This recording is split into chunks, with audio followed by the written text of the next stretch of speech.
This video is sponsored by Adam and Eve. Use the code in the description to get 50% off one item, plus free shipping in the US and Canada. Hi everyone, my name is Mia Mulder. In 2014, comedian Joan Rivers made a joke about then First Lady Michelle Obama. She was asked at a wedding, for some reason, whether or not America would ever have a gay president. And she said, "We already have it with Obama, so let's calm down. You know, Michelle is a trans." When she was asked to clarify her comments to CNN for some reason, she said, "I think it's a compliment.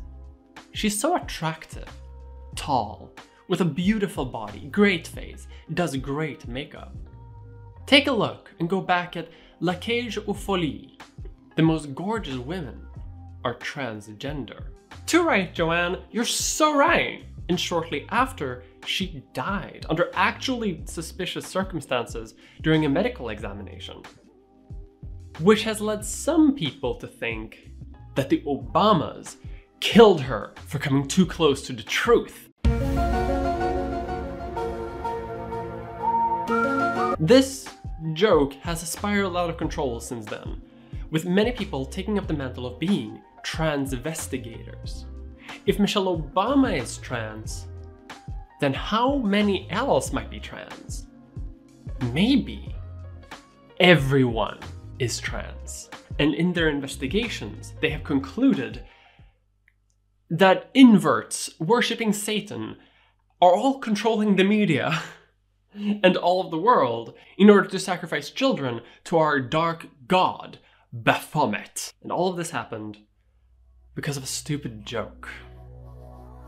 Who is Michelle Obama? The first lady or the first tranny? The spirit of the goddess inhabits the tranny priest. Is she really a woman? The ancient origins of the tranny. Something doesn't look right. Transvestigation is a catch-all term for the conspiracy theory that everyone in a position of power is actually a secret trans person. But not in the sense that I am a trans person. We'll get there. In fact, a lot of people in this space instead refer to inverts. Inverts are individuals who have sold their soul to some evil force, a spiritual force, often the devil, in exchange for power, influence, and success. This explains why, in the mindscape of this theory, only inverts are people who have been able to become famous and become politicians. The cost of this trade is to become a trans person, because purity is reflected on how a person looks. You are male, but because the devil has warped you, you become female. Or rather, you look like one. You may have seen images like these, for example, targeting not only Michelle Obama, but Kate Bush, Venus and Serena Williams, and basically any celebrity you can think of. Transvestigation has a lot of themes that are similar to other conspiracy theories that you may have heard of, such as QAnon, but it is slightly different. Transvestigation is highly spiritual, with a high focus on spirituality and individuality. It is not even nearly secular, but it also doesn't rely on any secular forces.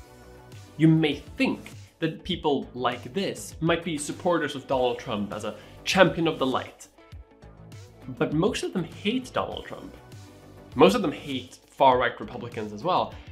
They belong to their own weird little sect, which I think is very interesting. To defy God's order, to twist what is male, to twist what is female, the Baphomet order emerged at the Garden of Eden. The theory has existed almost exclusively online and for a significant amount of time, but it really popped off when Joan Rivers died. Joan Rivers dying was like the 9/11 of this conspiracy theory, because the Obamas did in Joan Rivers. Just take a look at any comment field mentioning Joan Rivers dying. These people usually gather in Facebook groups, but also produce content on Twitter and YouTube that help contribute to the overall methodology of the theory.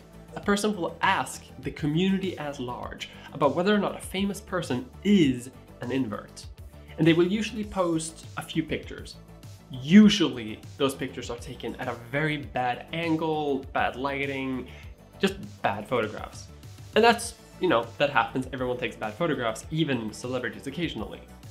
And they will ask them to do sex determination. But it's oftentimes not about making some sort of scientific analysis of a picture, but rather of making fun of how the person on the picture looks. One of the most common replies in these comment threads is man face. The most common people who are transvestigated are actually women. It does happen that men are too, and even occasionally some trans people, but mostly it's about women. But I should say at this point that this is not a large community. These groups can vary from just a few people to at most 15,000 to 16,000, which on Facebook isn't that much. And this theory is very loud, but not a lot of people are actually involved in them. But there are some people who are key figures in this movement, and I want to talk about them as well. For this video, I don't want to use any real names or any real identifiers, although you will be able to find these people if you really want to go looking. I want to ask you now to not do that. A lot of these people seem either troubled or sometimes genuinely nice. They've just happened to fall into a really bigoted rabbit hole. I don't want these people to have any harassment, because me having my channel, which isn't that big, still has significantly more reach than they do. And secondly, I don't want them to inadvertently get more attention. I don't think that's going to help anyone. So unfortunately, you'll kind of just have to trust me when I say that what you're about to see is a curated selection of what I think are the typical traits of this theory. But let's start at the very top with a person that I'm going to call Tywin Lannister.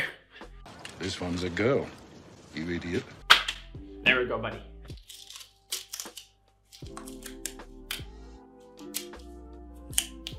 Tywin here is one of the most prominent posters in the transvestigation space.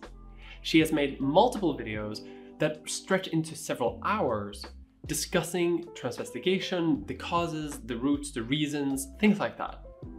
And she's also the manager and administrator of several of the Facebook groups that deal with transvestigation. Tywin is a wonderful example because in a lot of her videos, she very much archetypes everything that's happening within the subculture. Tywin is highly spiritual, highly bigoted, and does not like most mainstream sources about anything. And she is definitely a natural woman. Hi everyone! Before we dig into all of that, we need to talk about biological sex. I've already made a couple of videos talking about gender and how it's mostly just a socially constructed mess of a thing, but that's not going to convince anyone who is into transvestigation or anyone who is transphobic generally. To them, what matters is cold, hard biology. And occasionally some religious fanaticism. We'll get into that. In biology and the bedroom, sex can be complicated. In middle school terms, we inherit 2 sex chromosomes from our parents. The mom has eggs, all of which have the X chromosome. But sperm, they're a bit more varied and colorful. Sperm either have X or Y, and depending on which one the egg decides to receive, that is the chromosome makeup that the fetus will have. If a sperm has an X and the egg has an X, then you become XX and you become a female. And if the sperm has a Y, then the fetus becomes XY and develops into a typical male. Such as myself. This doesn't just affect your genetics, it affects how you develop phenotypically. Phenotype basically means the observable traits about any biological organism. This includes things like genitals, secondary sexual characteristics, and much, much else. So far, this is what most people have learned, especially people in transphobic communities, who basically have only retained the idea that XX equals female and XY equals man. But it's a bit more complicated than that. I could, at this point, dig into some intersex conditions, talking about cis women who have XY chromosomes, for example. But that again is not going to convince anyone who is transphobic to accept me as a woman or anyone else. That line of argument doesn't really work, so I'm not going to use it. But what I am saying is that genetics are complicated, because while we do inherit sexed chromosomes, we also inherit a lot of other chromosomes. And all types of genetics, or most of them at least, if I'm not going to be correct, have an effect on how you look. This, of course, you already know. You know that hair color and eye color and all other sorts of things are also inherited, but aren't necessarily sexed in nature. Both brother and sister can inherit your dad's nose, for example. But this can be made more complicated by the fact that not all genetics are created equal. Some genes will have a higher rate of expression depending on things that aren't actually genetic in origin. Things like diet, exercise, potential trauma that you may have endured. All of those things can affect your genetic makeup, or rather the way that your genetic makeup is expressed. So some genes might be more active than other ones. And, finally reaching the point, it's possible to have a genetic makeup that doesn't look the way that you'd expect. The most obvious example here would probably be the cis women who have XY chromosomes. But I want to do a bit of a personal example here, because you know how to get views here on YouTube. It's by doing story time. It's like a vlog, story time. I'm ripping off on content points again. When I began my transition in 2000 BC, the doctors had me undergo like a flurry of health examinations and tests and psychological evaluations and all sorts of stuff. And a few doctors began expressing anxiety that I might have something called Marfan syndrome. Marfan syndrome is a genetic condition that affects connective tissue inside the body. And it can lead to a lot of various symptoms, such as being very tall, which I am, hypermobility in your joints, which I do have, and it can also lead to increased rates of depression, which I also have. Triple kill! There are many other symptoms here, and basically I have most of them. But the most dangerous one, and the reason why they really wanted to check it if I really had it, is because it can lead to heart conditions. And I have kind of a weak heart. So, for months, my doctors basically tell me that because I check basically every single symptom on the box, I can basically live my life as if I have Marfan syndrome, until some point in the future when they'll do a genetic screening for formality's sake.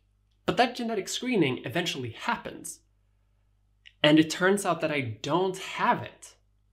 What had ended up happening was that phenotypically I had signs of Marfan syndrome that I actually didn't have.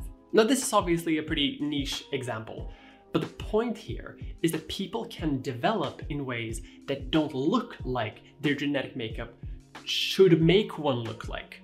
Another example here might be identical twins who have radically different skin color, even though they are genetically identical. All of this means that there are some physical characteristics that mostly overlap with the expectations from genetics, but not all the time. There are women who, for lack of a better term, look more manly than other women. There are men who look a bit more womanly than other men, who don't have intersex conditions, who are fully genetically this biological sex that they say they are, but who still look very, very differently. This means that from purely a visual standpoint, there are no golden rules or methods for sex determination. Even in sports, what often happens is a deep visual inspection of the genitals and genetic screenings. But transvestigators aren't out here genetically screening everyone. They're just looking. And from a purely rational way, there is no way to do a sex determination that way. But that hasn't stopped them from trying. The most common argument has to do with something called Q angles. It's the angle formed between the quadriceps muscles and the patella tendon. Women typically have a higher angle and men have a lower one. Another common point of analysis have to do with clavicles. If you have a straight clavicle, you're a man. If you have angled clavicles, you're a woman. Same thing goes for the neck. If you have a sloping neck, that means you're a woman. If you have a straight neck, that means you're a man. or broad shoulders, and they tend to be wide enough to fit 3 of his heads across. Females, on the other hand, our shoulders are more narrow, and you can generally fit about 2.5 or less of our heads next to each other across our shoulders. They also check out the fingers. If your index finger is shorter than your pointer finger, you're a man. They also use things like the prominence of your brow ridge, your hairline, all sorts of vaguely sexed physical characteristics that they can analyze. But by far, the most common one that has been promoted and used by Tywin herself has to do with the hip. You probably already know this. Women, on average, have wider and more flared hips than men do. And in these transvestigation circles, if you have straight hips that are narrow and don't flare, you are, without a doubt, 100% a man. They're so sure, in fact, that this is often referred to as the golden standard of sex determination. Because of course, women have to have wide hips for carrying a child, for the delivery and production of life. Sex should be sacred. It's worth mentioning here that many of the methods used aren't wrong necessarily. Brow ridges and clavicles and hips are things that do have a sexual characteristic to it. They are oftentimes different between men and women on average. These things do have a correlation to sexual genetics, but the mistake that they do is assume that that's a black and white binary with literally no overlap whatsoever. You either have all the characteristics of a woman or you are a man. But unfortunately, that's basically as scientific as most of these people get. A lot of the time, the majority of the time, it's mostly just down to vibes, gut feelings. Because in the psychology of a lot of people in this theory, you will instinctively know just by looking. You don't even have to do all this advanced science or weird Q-angle analysis. Just by looking, you know the truth. Basically boils down to, well, you're not feminine enough. Jennifer Aniston, okay? These famous celebrities, these fantasy girls that you've been lusting after are really chicks with dicks, okay? In trans terminology, you could say that the people that they examine don't pass, and that's enough evidence. This even applies to historical characters, not even people who are alive today. Because as part of this conspiracy theory, the invert cabal worshipping Baphomet have been around for centuries. This is not a recent phenomenon. For thousands of years, we as a society have been controlled by the transes. This means that every president, every first lady, every high-ranking politician, every famous actor throughout all of world history has been trans. Including Hitler, Stalin, Mao, Churchill, Roosevelt, everyone is trans. This is Martha Washington, okay? There is nothing feminine about that, okay? But I should say, first ladies of the United States do have a disproportionate amount of focus in the question of historical cabal members, or inverts.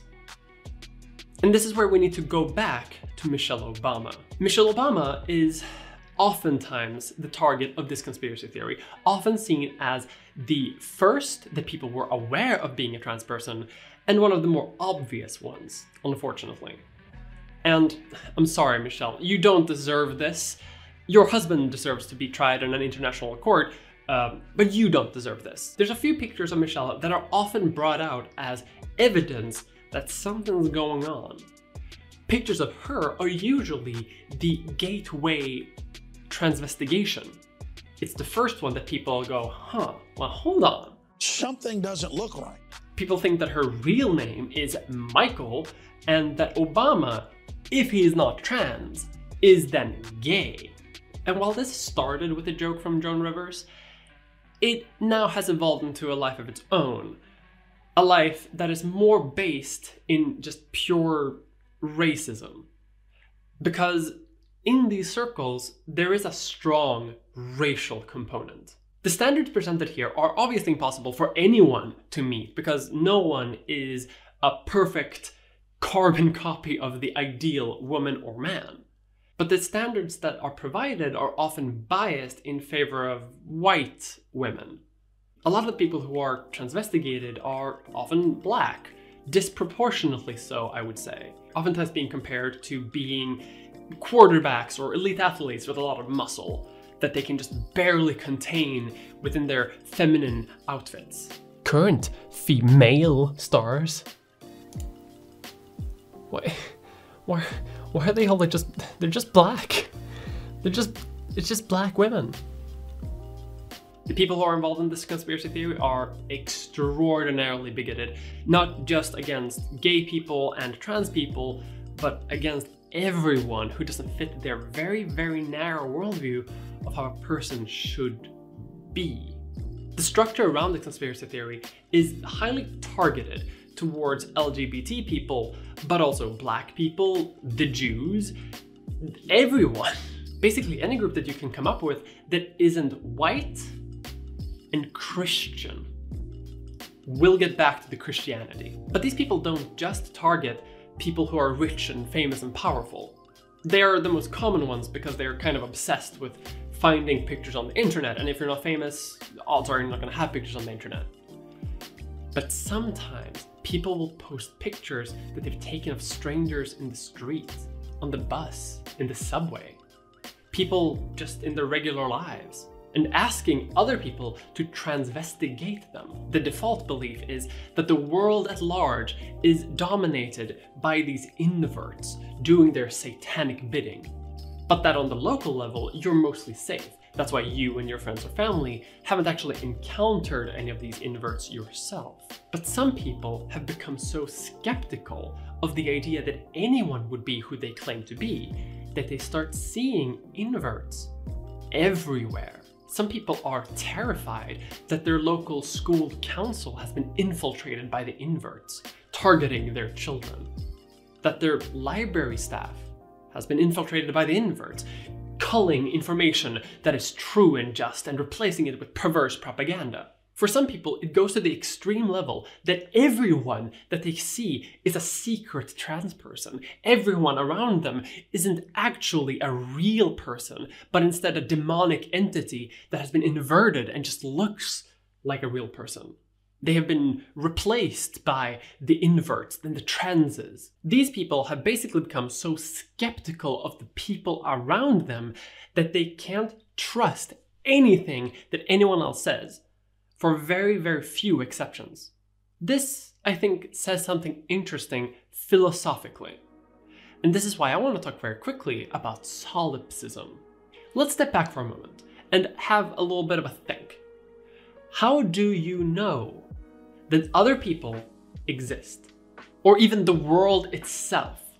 Picture, for example, that your brain might be in a vat and some mad scientist has wired electrodes to all the parts of your brain, and a highly advanced supercomputer is actually stimulating your brain to experience a complete world. How do you know that that's not actually happening right now? The things around you might just be impressions on your brain made by the supercomputer. In fact, how do you even know that you are real? Your own consciousness. If you're a brain in a vat, you might be having a completely normal life with a normal family, but none of it would be real. You'd just be a brain in a vat. The point of this perspective is to point out that from the perspective of the brain, there is no way to know. But you can be sure of one thing. Solipsism is the philosophy of skepticism, mostly proposed and made famous by René Descartes. Descartes argues that doubt needs to be a foundational and important aspect of how we run our lives and think philosophically. Because he argued that a lot of various arguments can be undermined and doubted. A lot of sources of knowledge might be taken for granted, but might actually be erroneous. even to the point of our own senses. You may have heard a friend speak when in actuality was a stranger. You may have seen your friend walk across the bus station and you may have started waving to them, only to see that they were actually not your friend and now you're just waving to a complete stranger. And Descartes actually has a similar theory as the brain in a vat thing, but he talks about it in terms of his time. Imagine that an evil demon of utmost power and cunning has employed all his energies in order to fucking bin lorry. I shall think that the sky, the air, the earth, colours, shapes, sounds, and all external things are merely the delusions of dreams which he has devised to ensnare my judgment. I shall consider myself as not having hands, or eyes, or flesh, or blood, or senses, but as falsely believing that I have all these things. Descartes argues that since you cannot be sure of any of these things, you cannot take them for granted. The only thing you can be sure about is your own thoughts. But the action of having the thoughts, you must exist. And this is where we get the term, I think, therefore I am. The only thing you can be completely 100% sure of is the fact that you are thinking. That is the foundation to which you can build other types of knowledge. But that is the only foundational truth that exists to him. And the thing is, if you are a brain in a vat or a demon is making a huge illusion for you, what does it matter? Would it change the way that you interact with the world? Would it change the way that you interact with other people? And if nothing changes, does it really matter? And solipsism as a philosophy is present in a lot of other philosophies, as it should. The idea of criticizing and having doubt and being skeptical of the world around you is something that I think is very foundational in how we can be people in the world. But you shouldn't assume that you are a brain in a vat, that a demon is in fact controlling your every senses. You shouldn't live your life as if that was the case, assuming that because it's a possibility and you can't be sure of anything, then you have to be the brain in the vat. That just makes no sense. But I think that this is what has happened to a lot of transvestigators. They think that the only people that they can be sure are real people are the people that they have met in real life, the people that they've interacted with, the people that they have a close connection to. And that everyone else might be fake. Maybe not fake in the sense that a demon is making your brain think something, or that a mad scientist has hooked you up to a supercomputer, but that some sort of demon has replaced a lot of people in your life, or primarily the world. Instead of I think therefore I am, cognito ergo sum, they are I am, therefore I sex. Which I think tracks with how a lot of people here approach transvestigation. If you can't confirm that they're a real person and not an invert, then you have to assume that they are one. There's a condition here that I want to quickly mention called solipsism syndrome. Solipsism syndrome is a psychological condition that is a type of delusion. And I don't mean that in a cruel sense, I mean that in a literal sense. It can cause a person to believe that everyone else in the real world isn't actually real, that they are, in fact, a brain in a jar. But this is not a black and white binary. People can be affected by this in gradients. The syndrome most often affects people in isolation, severe isolation. But the people who are involved in transvestigation are isolated themselves, but in a slightly different way. Cult survivor Danielle Young writes about cults and how they spread on the internet. She writes, "In traditional cults, the walls keep the world out, keep you in, because isolation is such a big part of programming. AI is the new commune wall. It keeps you in with your like-minded people, and it's almost impossible to get out." In addition to this, there's also an assumption of obviousness. The people who are involved in these Facebook groups primarily, and in the comments of YouTube videos that talk about transvestigation, there will be this air of like, well, of course the people that you bring up are trans. This person is obviously a trans. This person is obvious an MTF. It's so plain everyone could see it. But can you? I can't. These groups will spend very little time actually confirming their deductions and just going from these initial impressions of seeing a person's body or face one time. If they show multiple pictures of a person to be investigated, they're almost always in bad positions or variations of the same event. Well, hold on. Not every person looks the same in every fucking photograph, which is true. But this is explained away by the fact that, of course, we as inverts are aware that people will want to spot us and see who we are. Inverts will hide their true identity from the general public by hiding parts of their body, by walking in certain ways, changing their voice, undergoing surgery, things like that. And it's because of this that sometimes their transvestigations don't hold up each and every time. A person that you might identify as a man might not have all the traits that you would typically associate with a man, but the only reason that you can't find them is because they're hiding it. They're actually hiding the truth by walking differently. So in this picture, you can't see their dick. In some of these pictures, well, they're holding their arm over their crotch, so you can't see their dick there either. The consequence here is that there are only very, very narrow slices of attractive, acceptable womanhood. But I think that there's a reason why they do this analysis in the first place. That has nothing really to do with demons or trans people, but that has all to do with insecurity.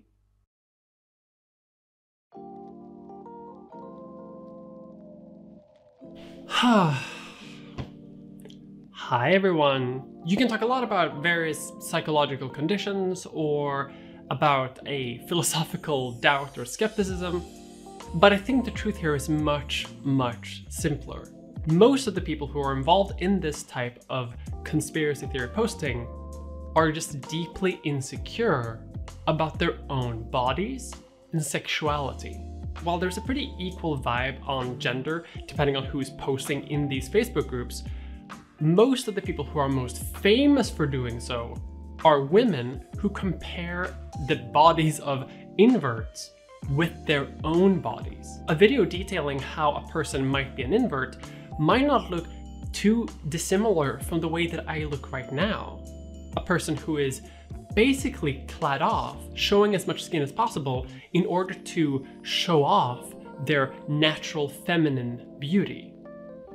And for a lot of men, I think it's more to do with sexuality, affirming that the people who they're attracted to are the most women who ever wummed. Basically, they want to make sure that they are the most heterosexual person that has ever existed. And sexuality does seem to be front and center in a lot of these communities. The people who comment on Tywin's videos are oftentimes doing so in a weirdly flirtatious way. Basically saying that all of the people that you've shown off, they're not really attractive. They're not really sexy people. But you are, Tywin. Oh, Tywin. You're so sexy female. I respect that.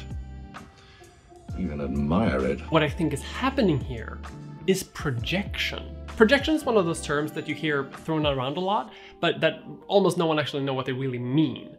Well, as someone who took one term of psychology in uni and failed it, I'm going to tell you. Projection is the phenomenon of shifting negative traits or blame from yourself to someone else. Subconsciously seeing the flaws in yourself in someone else. It means to shift the blame for internal discomfort to an external source. You're not insecure about the way you look. Everyone else is just ugly. It's a theory mostly developed by cigar sucker Sigmund Freud, but it's been around in a lot of other psychological thinkings before him. Freud argues that it can manifest itself as a cheating wife accusing her husband of cheating on her, or when those who feel compulsions to steal fear that they're going to be stolen from themselves. In terms of appearance, it can manifest as people being insecure about traits about their own body, who then accuse others of having that trait, and that trait being negative. If a person goes around telling other people that they're fat all the time, they're most likely insecure about being fat themselves. And while most of the things that he's ever said are kind of bullshit, I do think that he's onto something here. I do think that a lot of people have some sort of internal insecurity, and they believe that other people have the flaw that you're concerned about. If I was to be a complete asshole, I could do a transvestigation on Tywin Lannister and say that by her own metrics, she should be classified as a man. Projection often happens in narcissistic personality disorder or BPD, but it can happen to anyone.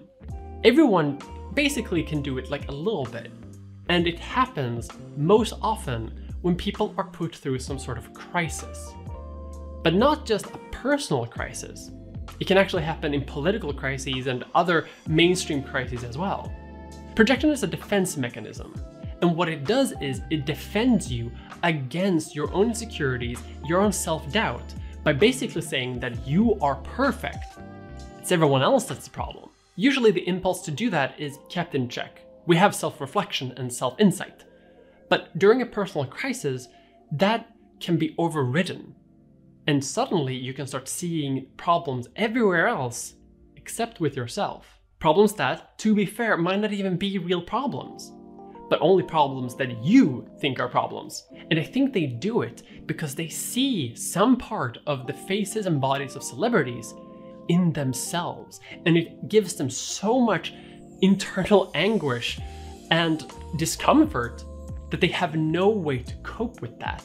They can't accept the fact that someone can be successful and powerful and attractive with a trait that they have deemed wrong, impure, sexed wrongly. And so they believe that the only reason that they can get away with it is because they're really liars. And projection can reinforce that negative emotion because you don't have to deal with it. In fact, it gives you pleasure to be able to vent and be angry at that discomfortable feeling against someone else. And therefore, that negative emotion can go stronger. It can become reinforced and get worse and worse over time until suddenly you start seeing perfectly attractive people in the world and start saying that they have man face. I think this is another reason why a lot of transvestigators don't go super into the reasoning why people become trans, why people become inverts, why they sell their soul to the devil for some vague sense of success. Why would the world operate like this? It doesn't really matter to them because it's not really about that. It's more about reinforcing their own very outdated self-image. And I also think it's a reason why they don't actually talk too much about actual real-life trans people. Most of the time, they talk about cis women. But hello, the dolls are right here and we're ample opportunity to make fun of. Where can you make fun of me? In fact, they only really talk about real-life trans people if they've been in the media a significant amount, if they're on people's mind, and especially if that trans person has been viewed as attractive.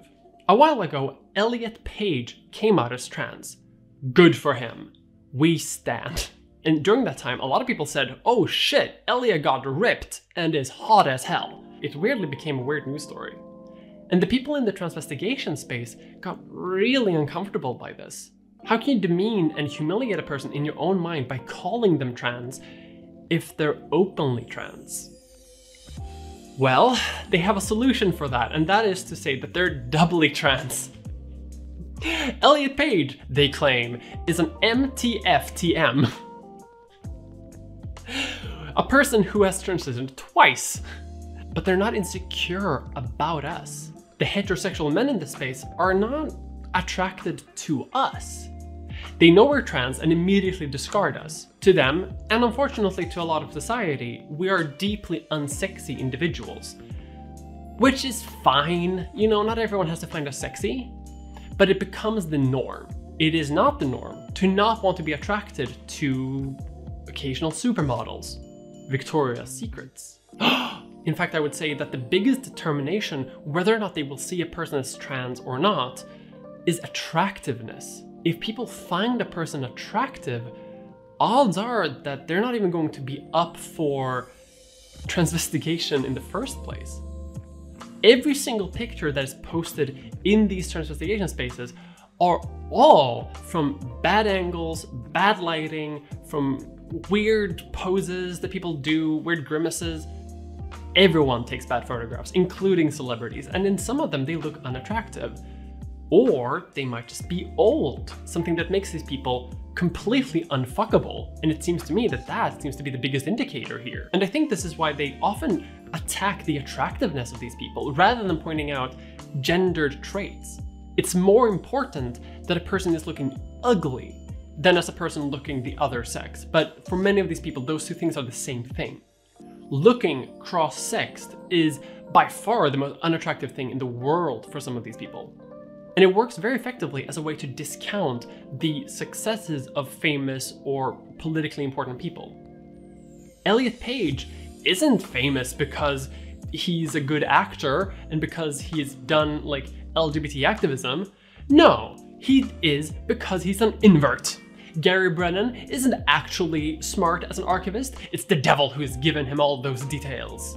In fact, this goes so far as to some people theorizing that some celebrities were replaced at some point in their life. That they used to be real when they were young, but were replaced at some point. The differing line seems to be the point at which they stopped being successful or attractive.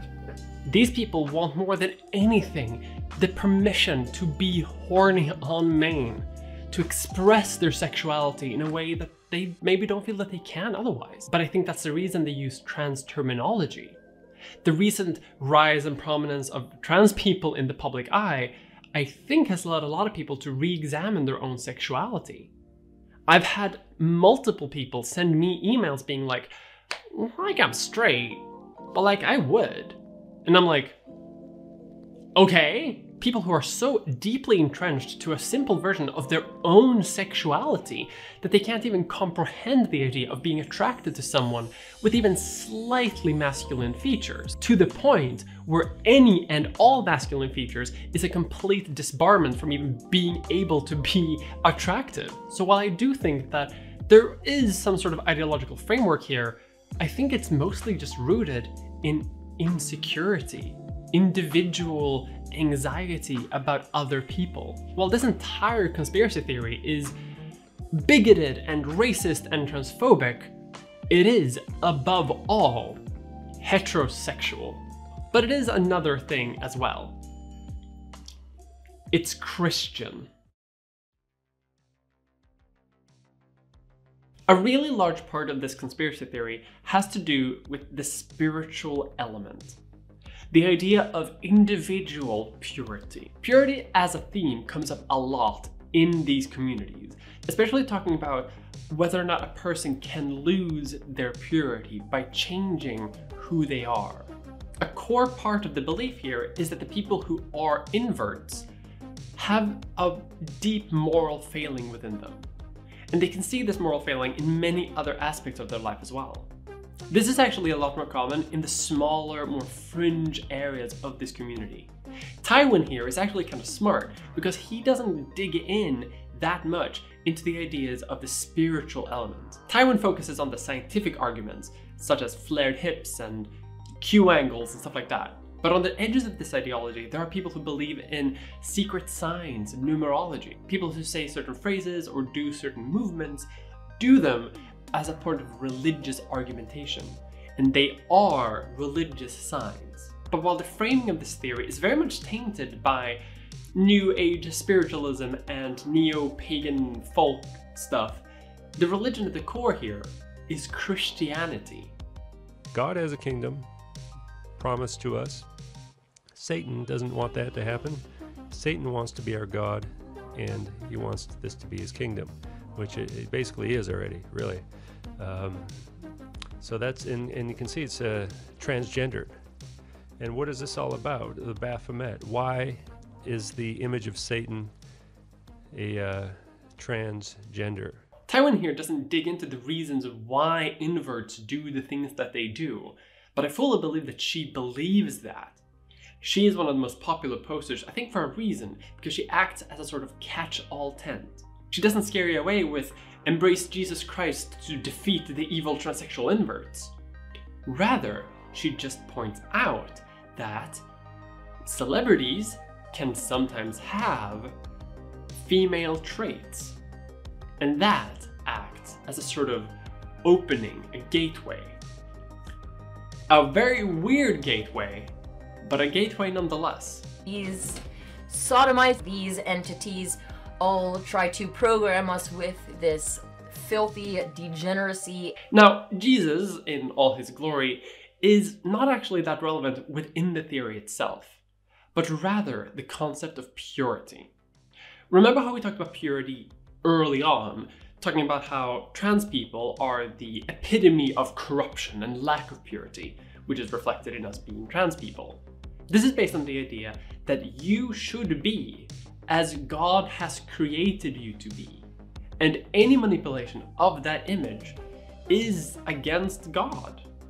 And so, being trans, basically taking charge of your own body and changing it all the way however you want it to, goes against God's vision. And while transness has become sort of the main target of this conspiracy theory, there's a lot of other issues that are also impure. They can be things like minor surgery or vaccines. All of these things, they claim, are part of the demon's greater plan to corrupt who we are supposed to be as human beings, which in their view are vessels of a perfect divine soul.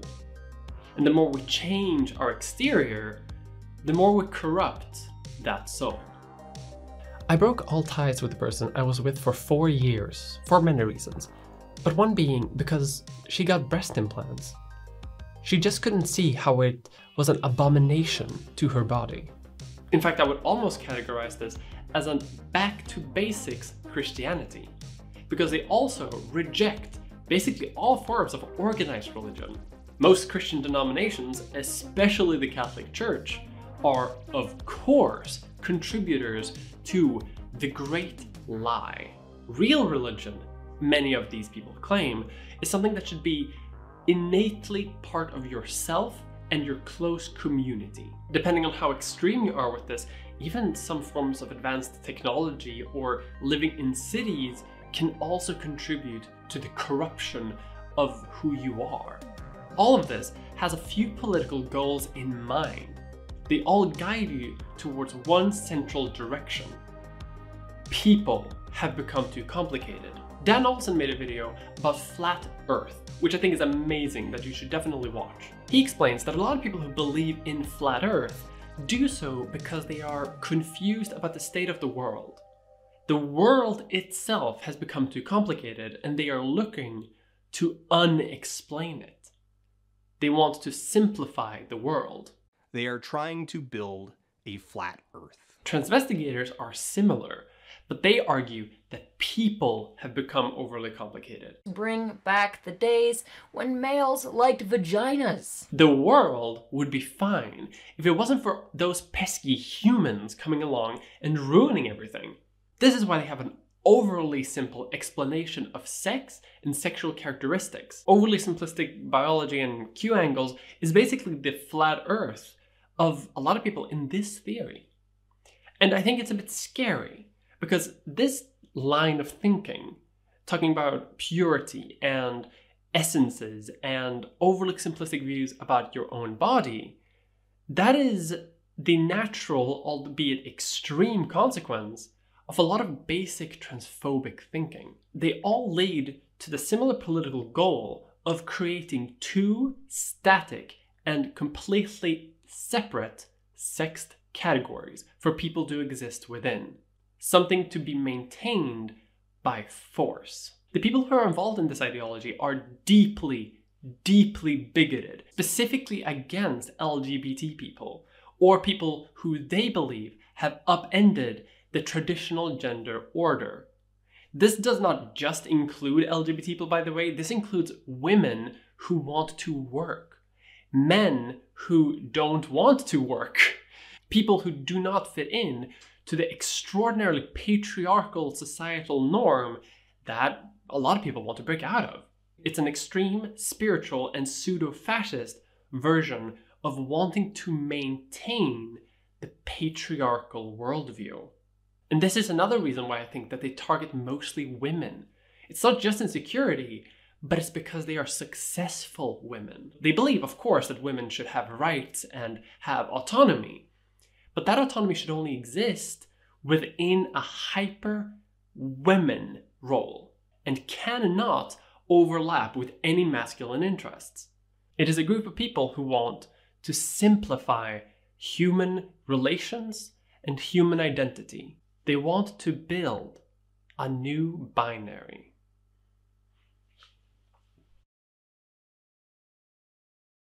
In this video, we talked a lot about biomarkers and sex and many other things, a lot of which are kind of complicated. You might even start thinking, is sex even real? Well, you're going to love my sponsor, who can make sure that you can confirm that your sex is real, for real. It's Adam and Eve. They make sex toys. By using the link in my description, you get access to 50% off one item, plus free shipping in the US and Canada. Adam and Eve ships you your toys discreetly and with a 90-day return policy, which is good if it doesn't make your sex real enough, I guess. They also donate a portion of their income to fighting HIV throughout the world, which is good. And if that sounds something that's up your alley or up your whatever, then please consider Adam and Eve. Thank you. Thank you for watching the video. Sorry about it taking a bit of time to get out there. I've been busy with a lot of other stuff, and I got COVID and it took me a long time to get back into it. I've also been working on the podcast, so if you want to listen to me talking about medical history, you can do that on Leechfest. Should be a link on the screen right now. I've also been busy running for office here in Sweden. I haven't really made a video about it, which I probably should have, but I'm technically an elected representative now, so you are now allowed to bully me, and not just for being a YouTuber. If you like this video and you would like to see more, I heavily recommend, selfishly of course, that you follow me on Patreon. Patrons get access to things like being thanked in my credits, and also being able to see videos early, and more streams, all depending on what tier you are on, of course. And with that mentioned, I of course want to thank everyone for watching this video, and I want to thank all my patrons for making sure that this can be a job for me. Despite being elected, I'm not going to make any money from it. And I want to especially thank Aini Salminen, Aislinn, Alicia Crawford, Amanda B, Amara, Amelia Unchained, Amy Lee, Andy Sophia Fontaine, Angelo Garcia, Ashley K, Aster Disaster, Athiet, Austin K, Autumn, Batgirl Allison, Caleb Webb, Catherine Stenson, Chloe Dollar, Choices Make Me Anxious, Christine Gutierrez, Corbosphere, Dana Ferguson, D. Moran D. Arisetto, Eleanor Cassidy, Emilia Clark, Emily Pinkies, Eric Owens, Fox E, Fox Kant, Gwender Euphoria, Jane Lusby, Janelle Torgesson, Jareth Arnold, Jay Parker, Jane the Human, Jill Isabel Meyer, Jörgen, Joshua Analik, Julia Helene, Cor Kender, LPQ Silver, Leonard Chavaz, Lucas Gray, Madison Jacob, Maeve Westall, Marcus Smith, Mari Neckar, Maurizio, Mia, Michaela, Mo Khalifa, Maud Zero, Nicholas Kapoor, Niels Abelgard, Njofbun, Pavel Dubek, Remy, Rose Brunton, Rose H, Sean, no more no less, Shallow, Zitzries, Sonic Bread, Stephanie Sterling, Taylor, she/her, Thea Vega, Thoros of Mir, Tulips, William Hustle, Vivian Crow, and Wolfgang, the Grand High Exalted Wizard. Thank you.